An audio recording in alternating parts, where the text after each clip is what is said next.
darbee waa'ee guyyoota gara dhumaa ilaallee turre arrasisatti fuuna. Guyyoota gara dhumaa keessatti taateewwan yookiis mudannoo yookiis immoo milikkitoota namarratti ta'an, sabarratti ta'an, lubbuu fi jireenya namaarratti mudatan ilaalaa turre. Milikkitootni ta'anii isa har'a ta'aa jiru wajjin gaafa walitti finnu bara dhumaa akka ta'e sagalee Waaqayyoo nu mirkaneessa jechuudha. Sagalee Waaqayyoo caala wanti nuyi amannu kan biraan hin jiru. Kanaaf wantoonni ta'an tokko lama inni ilaalaa turre irras isatti fufna. Lakkoofsa 6 ga'een dhaabee macaafaa ergaa gara warra Xiimotewositti ergame 2ffaa boqonnaa 3 lakkoofsa 1 jalqabeetan amma 5 dubbisee dubbadhee 6 ga'ee dhaabe. Milikkitoonni namarra ga'an yookiis namarratti ta'an maali hin jedhu ilaalaa turre tokko lama inni ilaalaa turre. Naannoo torbaa geenyee dhaabne qabxoota torbaa geenyee dhaabne akkas jedha lakkoofsa 6 isaan keessaa kan mana namaa lixan dubartoota dadhaboo warra cubbamoonni warra cubbuun irra tuulame kajeellaa garaa garaatiin asiif achi oofaman in wallaalchisu jedha. Akka wallaalchisaan baay'atu wallaalchisuun baay'atu dubbata kana. Namni wallaalchifamu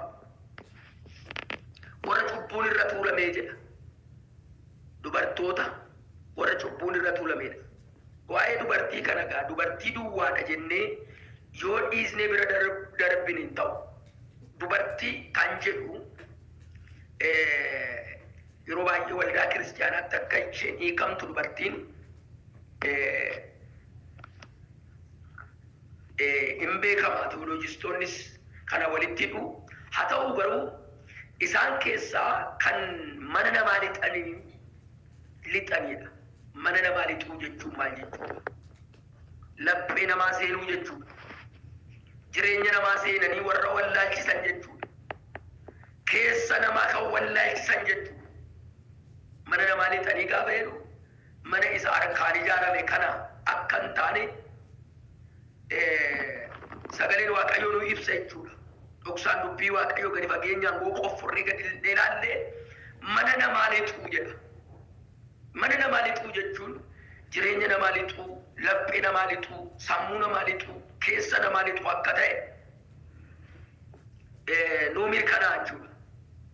Isaan keessaa kaan mana namaa lixanii dubartoota dadhaboo warra cubbuun irra tuulame jedha. Warra cubbuun irra tuulame. Nama cubbuudhaan joonja'ee, nama cubbuudhaan dhiphatu, nama cubbuudhaan yeroo hundumaa haguugame gowwoomsuun baay'ee salphaadha.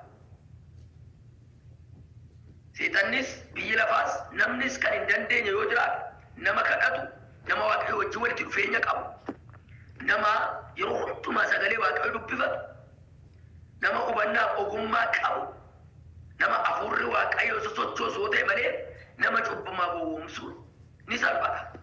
Kanaaf warra cubbuudhaan haguugame jedha. Warra cubbuun irra tuulame kajeellaa garaa garaatiin asiif achi oofaman hin wallaalchisudha. Warra asiif achi oofaman iddoo tokko dhaabachuu kan hin dandeenye. Warra cubbuudhaan gowwoomfamanii, warra cubbuudhaan dhaanamanii asiif achi oofaman jedha. Asiif achi oofamu Waaqayyo nu haa oolchu. Iddoo dhugaaf, iddoo hafuurri Waaqayyoo jiru, iddoo sagalee Waaqayyoo dhugaadhaan jiru dhaabbachuu filachuu akka nu dandeenyu Waaqayyo nu haa gargaaru.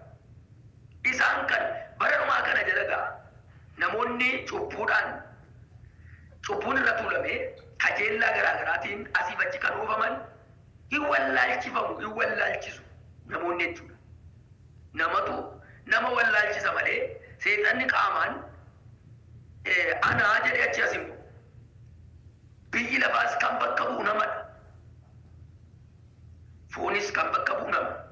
Foon kan uffates nama. Seexanni harkaan hin qabamu, ijaan hin argamu. Kan bakka bu'u namadha.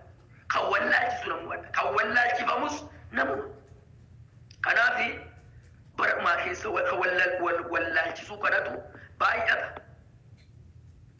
wallaalchisuu kana baay'ata namoota baay'atu wallaalaa oola dubbii nama baay'atu dhugaa namatti fakkaata jecha nama baay'atu dhugaa namatti fakkaata haasaa nama baay'atu dhugaa namatti fakkaata namni waan tokko xiyyeeffatee ka'e jechisaa haasaansaa dubbii isaa jalaa ba'uun baay'ee dhufaadha kanaafi bara dhumaa kana jala milikkitoota akkasiitu baay'ata jechuudha milikkita yeroo sana bara dhumaa kana jala ta'u dubbachaa jira wallaalchifamuutu baay'ata dubartoonni kun yeroo hundumaa hin baruu garuu dhugaa beekuu bira ga'uu matumaa hin danda'anidha ilaalaa wanta bara dhumaa kana jala namni yeroo hundumaa sagalee waaqayyoo baratee dhugaa beekuu bira ga'uu hin danda'u taanaan bara dhumaati amma yeroo baay'ee namoonni baay'een haalleluuyaa yesuus gooftaadha maqaan isaa eebbifamu jedhanii ka'anii deebi'anii immoo idduma kaleessaa jiru dhugaa beekuu bira hin ga'an hin baru namni utuma baru namni utuma dhaga'u namni utuma dhaggeeffatu dhugaa beekuu bira hin geenye rakkina qaba tokko rakkina qaba inni lammaffaa immoo milikkita bara dhumaatu irratti raawwachaa jira jechuudha dhugaa beekuu bira ga'uu danda'uutu nurra jira dhugaan eenyudha Iyyasuus jireenya kana immoo dhandhamne qammamnee gaafa laallu dhugaatu keessa jira jal'inni keessa jiru sobdi keessa jiru wallaalchisuun keessa jiru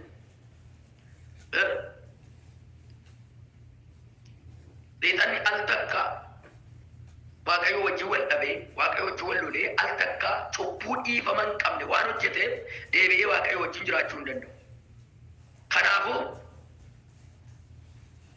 namatti fayyadamee kan wallaalchisuudhaaf waaqayyo irraa deebisee ofiisaa wajjin ofiisaa duukaa buusee akka namni cubbuun hojjete yakka inni hojjete reddarbaan hojjete badiisa inni bade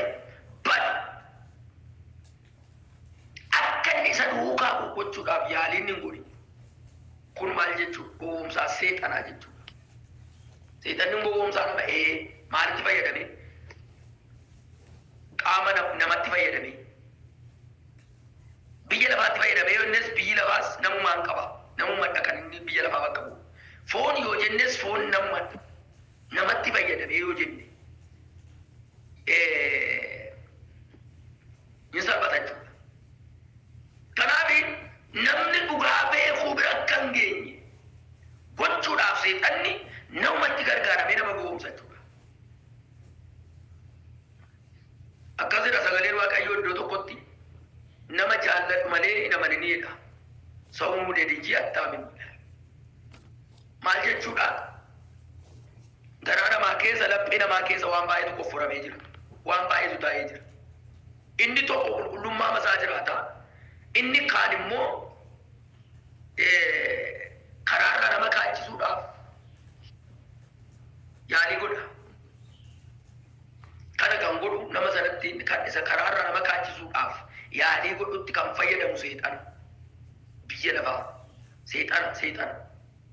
seexanni namatti fayyadama. Qaama namaatti fayyadama. Fiizikaalii namaatti fayyadama. Afaan namaatti fayyadama. Namatti fayyadama malee ofii isaatii lafatti argamu qabu. Teoloojii keessatti namni yeroo hundumaa seexana maqaadha. Seexanni yoo jedhati jettee seexanni humnaan waan ati ta'uu hin qabne si gochuu hin danda'u. Waan jedhu tokko baran. Seexana ammeessa namni. Seexana ammeessa. Iyyoo jechuu hin dandeessee waan gaafanni muka waaqayyo dhowe ija waaqayyo dhowe gaafanni kennuuf iyyoo jechuu dandeessi.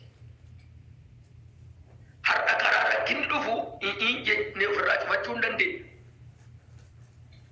inni firaaj fachuudha maaliif gowwomnaree dhugaa beekuu bira waan hin geenyeef dhugaa beekuu Yesuusin beekuu Yesuusin Yesuusa dhugaa ta'e Yesuusa karaa jireenyaa ta'e Yesuusa karaa ta'e bira geenye isa dhandhamannee kan isarraa adda ta'e adda baafnee beekuu waan hin dandeenyeef gowwomna. Kanaaf Waaqayyo san gowwomsuudhaaf nutti adeemurraa Waaqayyo nu haa eegu. Kanaaf bara dhumaa kana jala namni dhugaa beekuu bira hin ga'u namoonni namni baay'een dhugaa beekuu bira hin ga'u hin gowwomfama jechuudha. Yeroo hundumaa baratee namni dhugaa beekuu bira hin ga'u matumaa taanaan milikkitoota bara dhumaatu irratti raawwachaa jira. Milikkita bara dhumaatu irratti raawwachaa jira. Dhugaa beekuu bira ga'uu matumaa hin danda'aniidha. Bara dhumaas jala namoonni baay'een matumaa hin baratu, hin dhaggeeffatu, hin hojjetu, hin tajaajilu, hin socho'u. Garuu dhugaa beekuu bira hin ga'anidha. Kun abaarsa Waaqayyo nurraa kaasu. Afuurri Waaqayyo dhugaa beekuu biraan isin haga'u. Meerka keessa diriirsaa yaa Waaqayyo jedha dhugaa beekuu biraan nu ga'edha. Waan godhu hundumaa seexanni dhugaa fakkeesseeti. Yoo soba ka fakkeessee dhufe namni fudhatu waan ta'eef. Waan godhu hundumaa dhugaa fakkeessee dhufa. Kun dhugaadha jedhee dhufa. Kun akkas jedhee dhufa. Kun sana jedhee dhufa. Dhugaa miti garuu dhugaatti fakkeessee dhufa. Tapha nama gowwomsuu barbaadu. Malee dhugaa miti jedhee dhufu. Kun dogoggoraa jedhee dhufu. Bara dhumaa kana jala maaliif namni waan gurra isaatti tolu jedha Phaawulos yeroo dubbatu lallaba keessatti illee bara dhumaa kana jala namoonni baay'een waan gurra isaaniitti tolu dubbatan walitti qabatudha. Namoota waan gurra isaaniitti tolu dubbatan faallaa dubbata taanaan namni sin jaallatu jechuudha. Waan gurra namaatti tolu hin dubbattu taanaan isin fudhatu. Kanaaf namni baay'een waan gurra namaatti tolu dubbachaa oola. Si ceesisaa hin guddattaa hin tarkaa namni cubburraa deebii namaa jiru. Narri yakkarraa deebii namaa jiru. Namni irra daddarbaarraa deebii namaa jiru. Iddoo jirtu waan amma gochaa jirtu sirrii miti namni namaa jiru. Maaliif yoo sirrii miti jedhee hin fudhatu namni. Bara dhumaa kana jala namoonni waan gurra isaanii tolu dubbatu lallabdoota akkasii, raajota akkasii, barsiisota akkasii walitti qabatudha.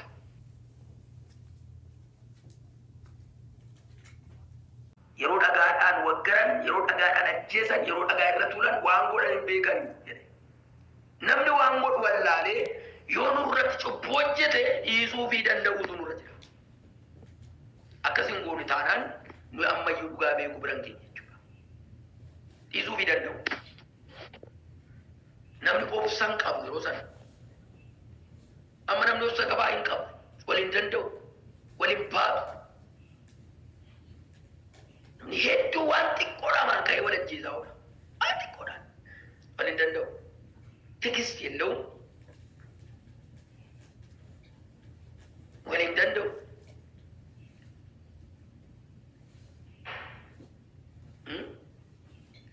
maal jedha Phaawulos gargajjallaa kanatti yeroo dhaxxanii ilaaltan naannoo kudhanii gaafa Ximootiyoosiin gorsu akkas jedha ammas ati barsiisa koo amala koo akeekaan jiraachuu koo amantii koo obsaan danda'uu koo jaalala koo waanan qabettis cimuu koo caqafteetta jedha. Obsuu koo caqafteetta. Phaawulos waan nama dhibu waan baay'ee ka'uusedha. Sagaleen Waaqayyoo kan inni caqasu. Ofiisaa ari'achaa ture gaafa gara Kiristoositti deebi'u isa kaleessa ari'ate, isa kaleessa rukute, isa kaleessa reebe, isa kaleessa iddoo dhoowwate, isa kaleessa waan baay'ee hammina baay'ee namarratti hojjete keessa isanni danda'e isan nobse isanni baate isanni bira darbe qorumsa keessanii darbe waan baay'ee jechuudha. Kanaaf obsaan danda'uutu hin jiru bara dhumaa kana.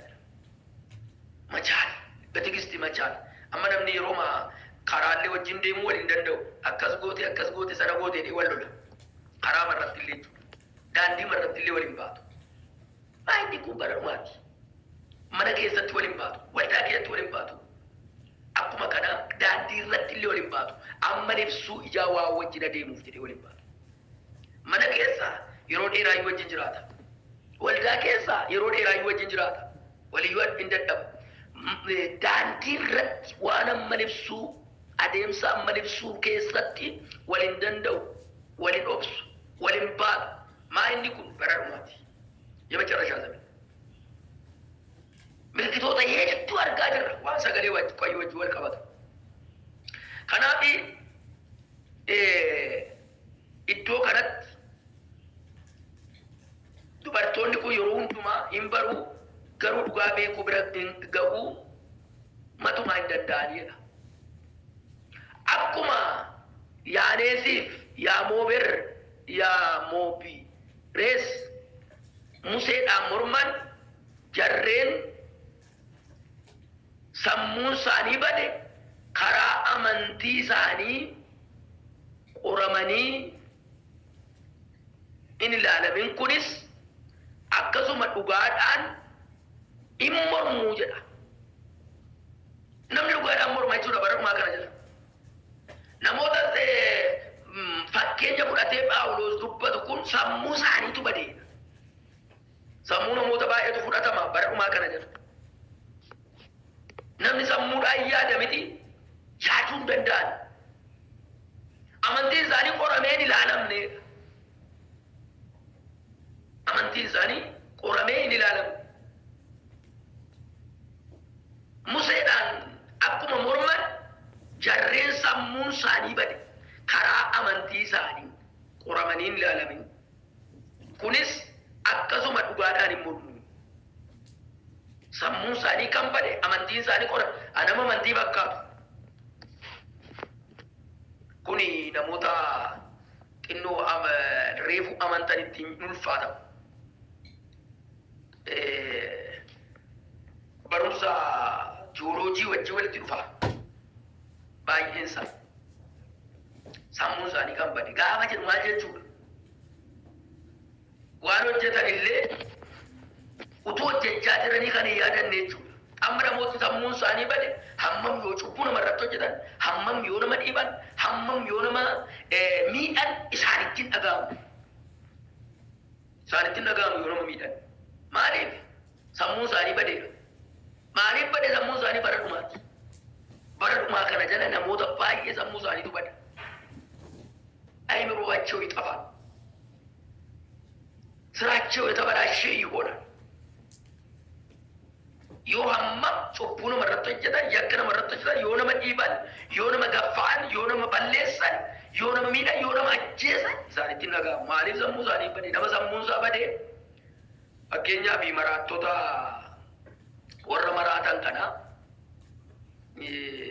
አቃላላ ከተማ ከዛ ወረደ መን ኩላሊ ቁልቁሉ ከንዲመን መራቱን ዋላ ዋዘዲቱ ቶኮ ቤካ ከመራቱ ይሉ እኒ ኩኖ ቤካ inni lammaffaan nama sammuusaaf fudhatame fajajaa gara deemutti fajajaa deemu. Inni sadaffaan kan qullaa deemu qullaa qulqulluu. Isaan kun sadanuu tokko miti. Inni beekaa maraatu siloo beekaa maraataa. Waa harkaa babbadee, waa harkaa tamsa'ee, waa harkaa manca'ee beekaa maraata. Inni lammaffaan fajajaa jechuun yaaduu hin danda'u malee beeka yeroo tokko tokko. Isaan kun qullaa isaaniillee amma tokkoon shaffanatu. Inni qullaa qulqulluu deemu waan hojjetu beeku. Isa maraatu sirrii. Nama lolaa irraa, nama rabsaa oolaa, waan namaa jedhu beeku, dhagaatti nama rukutu beeku, waan itti nama butti buusu beeku, waan hojjetu tokkollee beeku. Namni sammuunsaa fudhatame, sammuunsaa hatame jechuu isa gadi. Waan godhu gadi beeku. Kanaaf isaan akkasii kun maal godhu dhugaadhaan mormuudha. Arra dhugaa bakke dhugaa waan hojjetan dhugaa waan raawwatan dhugaadhaaf waan socho'an fakkaatanii dhugaadhaan kan morma namni qaban. Maaliif yoo jettan bara dhumaati hima carrachaa jiran. Nama dhugaa fakkaatu dhugaadhaan mormu. Waan dhugaadhaan mormu. Waan dhugaan hojjetan yaada dhugaa keessa hin jiraatan. Waan dhugaa hin godhan raawwatan hin hojjetan hin dubbatan. Dhugaan garuu na keessan jirtu jettee sagalee dhageessisaa jirti. Tarii dhugaan nu ganeeraa laata? Dhugaan si ganee jennaan jireenya bara baraan qabdooti. Yaa dhugaan hin ganii jedhaa garaa keessa. Baay'ee kanan sodaadhu isa kanadhaan. Utuu dhugaadhaaf dhaabbanna jennu dhugaan nu ganee taanaan ofumaati. Namoota baay'ee dhugaan ganeera garuu hin lallabu. Garuu hin raaju, garuu hin barsiisu, garuu waan baay'ee godhu akkuma boqona jechuudha. Dhugaadhaan wajji wal beektaa. Dhugaadhaan immoo mormita taanaan rakkoo sirra jira. Rakkoo guddaa qabda. Dhugaadhaan immoo mormita taanaan. Karaa dhugaa hin jallifta taanaan. Yaada dhugaadhaan dhufu hin jallifta taanaan jireenyi bara baraan kee miti. Yaaddi isaanii dhaabbataa miti namoota tokko olii gadhabu. Waan tokko waan dubbatan kaayyoof karoora jalqaban dhiisanii faallaa deemu.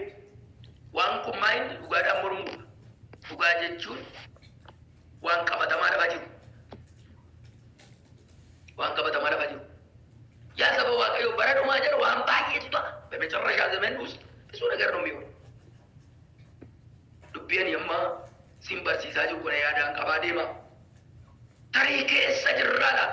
Amantii keessa jirra yoo ta'e, faallaa amantii hojjenna yoo ta'e, rakkoodha.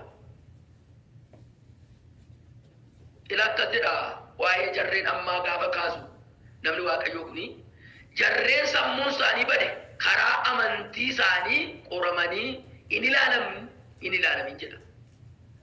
Karaa amantii isaanii qoramanii kan hin ilaalamin.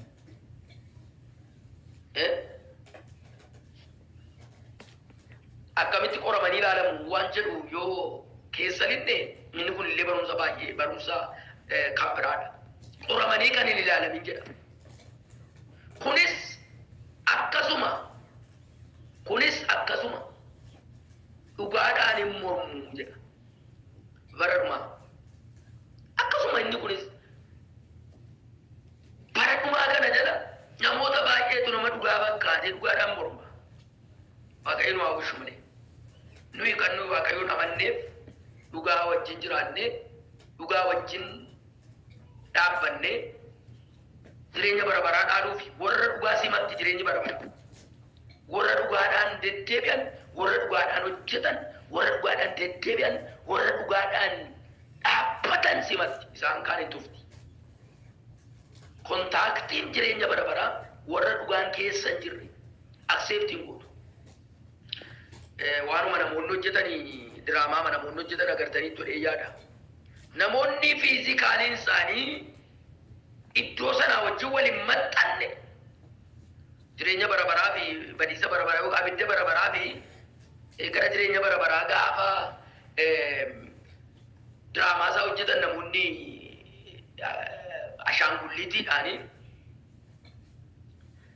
jireenyi bara baraa warra ofittiin simanne bakkee matti ignore gooti. Dhaabbatanii gaafa qarichi isaan baasuu didu gaafa balbalichis dhooli isaan gashuu didu gara abidda bara baraatti achi deebi'an. Innumti namni tilmaamaan hojjetu iyyuu akkasi inni gaafa sanaamu maal fakkaata? Warra dhugaan qabne dhugaan keessa hin jirre warra dhugaadhaan morman jireenyi bara baraa maaliin godhu? Accepting godhu. Jireenyi bara baraan simatu. Itti galuu miti harkisni isaanis narkisu. Kanaaf akkas jedha namni Waaqayyoo Phaawulos qoramanii hin ilaalamin. Kunis akkasuma dhugaadhaan immoo warra qoramanii hin ilaalamin. Kiristaanni qoramanii hin ilaalamin rakkoo guddaa qaba. Warra qoramanii ilaalamanii darbantu jireenya bara baraatti gala. Utuu qoramanii ilaalamin utuun ilaalamin. Warri qoramanii ilaalamne asiis achisi fakkaatu.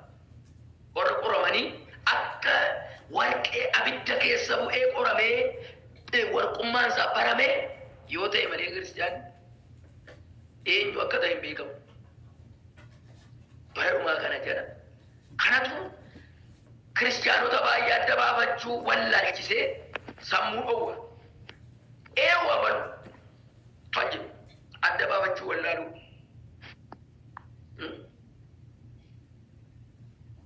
Adda baafachuu wallaaluu.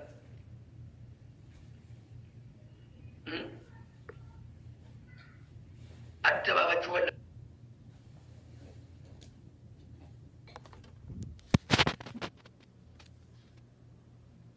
Eewwa balu fajiru adda baafachuu wallaaluu.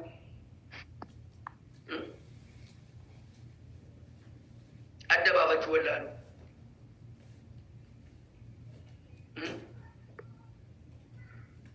Adda baafachuu wallaaluu. Kiristiyaanni bara dhumaa kana jala waa adda baafattu.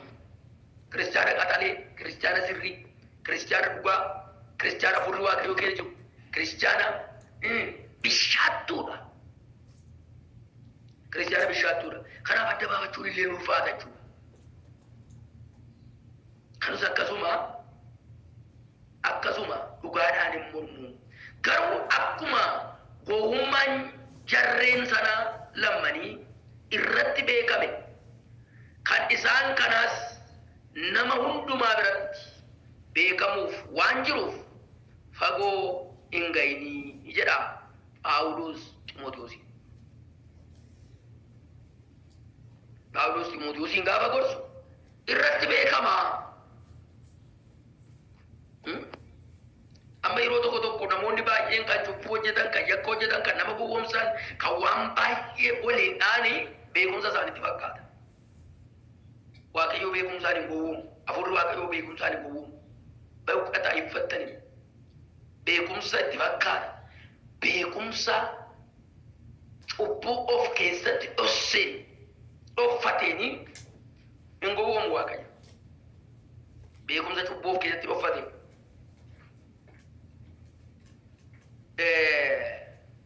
Bara dhumaa kana jala kiristiyaanonni baay'een kan isaan gowwooman beekumsa cubbuu of keessatti dhoffate, beekumsa yakka of keessatti dhoffate, beekumsa hammina of keessatti dhoffate gowwoomu jechuudha. Kanaaf of eeggannoo guddaa gochuutu nurra jira. Bara dhumaati dubbiin namoonni hamoonni kun dubbatan, dubbiin namoonni jal'oonni kun dubbatan, dubbiin namoonni nama gowwoomsan kun dubbatan, dubbiin namoonni dhugaan waaqayyoo isaan keessa hin jirre dubbatan bakkeessa dhugaa fakkaata, keessa immoo kutaa waraabessaati. Kanaaf maal gochuudha? Of eeggachuudha, kadhachuudha, jilbeenfachuudha, kana jalaa na baasi yaa waaqayyo jechuudha. Dhugaa ofirratti waamuudha, hafuura waaqa ofirratti waamuudha, isa adda namaa baasu kontaakti gochuudha, kadhachuudha. Matsalleen uftaan ayyaana isiniif babaa'isu isa dhufu asumarraa kaanitti fuufna. Waa'ee bara dhumaa kanaa xinnoo hin qaqqabanna yoo waaqayyo nu gargaare qaqqabadhaame. Tarii namoonni baay'een barumsa isuma kaleessaati. Waan kaleessaa kanaa keessa deddeebi'uun maal barbaachisa waan jedhu yaaduu dandeessu. Dhugaa tokko as keessaa hubadhu. Waanuma kamiinuu ittiin chaayileejii godhu. Ittiin qortanii sagalee waaqayyoo kanaan adda baafattu. Kanaaf waaqayyo nu haa eebbisu, nu haa gargaaru, nu haa hubachiisu. Dhugaa beekuu biraan nu haa ga'u. Bara dhumaa kana jala adda baasuun illee nama dhiba. Namni beekumsatti fakkaata yeroo cubbuu hojjetu, yeroo hojjetu, yeroo nama irratti nama gowwoomsu, yeroo waan baay'ee nama irratti hojjetu garuu gowwummaadha.